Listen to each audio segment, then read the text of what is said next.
This is a forecast of where the large projects are coming up. These are industrial projects. We're talking about chip plants, battery plants, car plants, energy sector, data centers, all the things that are driving our economy.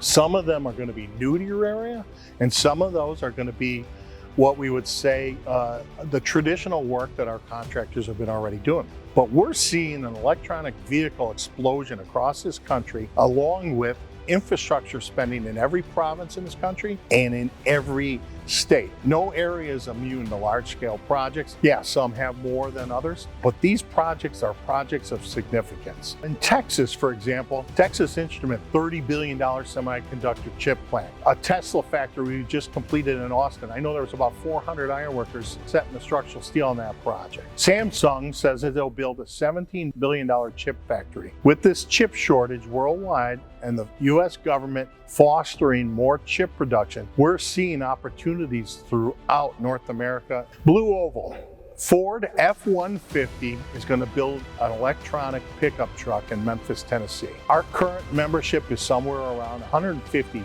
active ironworkers in Memphis. They've done a good job managing the work in the area, but it's going to explode to the point where there's a projection of maybe 1,000 ironworkers to build the largest auto plant in the world.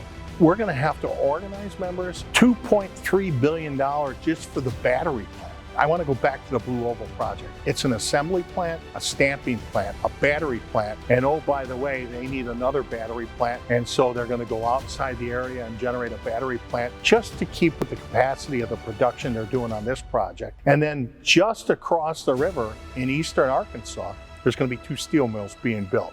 It is going to tax the area for workers. And by the way, they intend to build a job 100% union. And so for us, that means all the steel erectors, all the rod busters, and all that work, we have to have enough ready to go when the job hits. Southern US, there's large-scale projects. Rivian is a company that's exploding.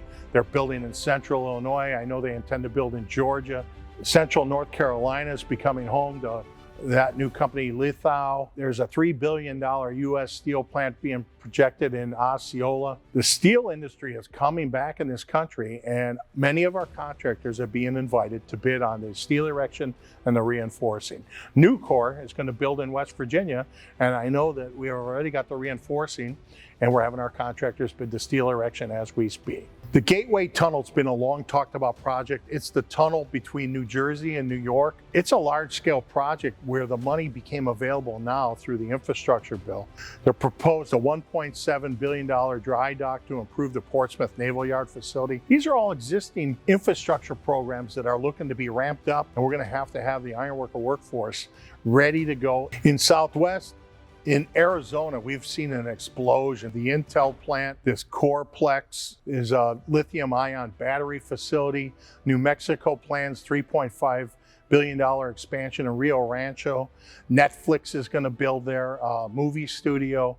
And that's in addition to the work we're getting at the Department of Energy and the regular construction work that we're getting in that area as well. Now, we're looking at the Midwest projects. Intel is going to spend $20 billion in Columbus. We've had an open call for workers for probably the last 2 years in Columbus. They're going to get a $20 billion, approximately 10-year project of where we're going to need maybe close to 1,000 more ironworkers in those areas. It's full speed ahead for these lithium cells.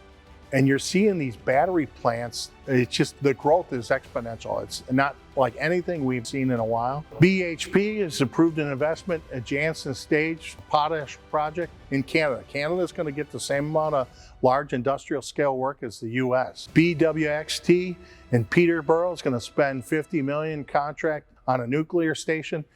In the province of Ontario, they eradicated fossil fuels. They have about a 15-year continuous expansion on all their nuclear and hydro work, and the ironworkers are faring real well on all that work right now.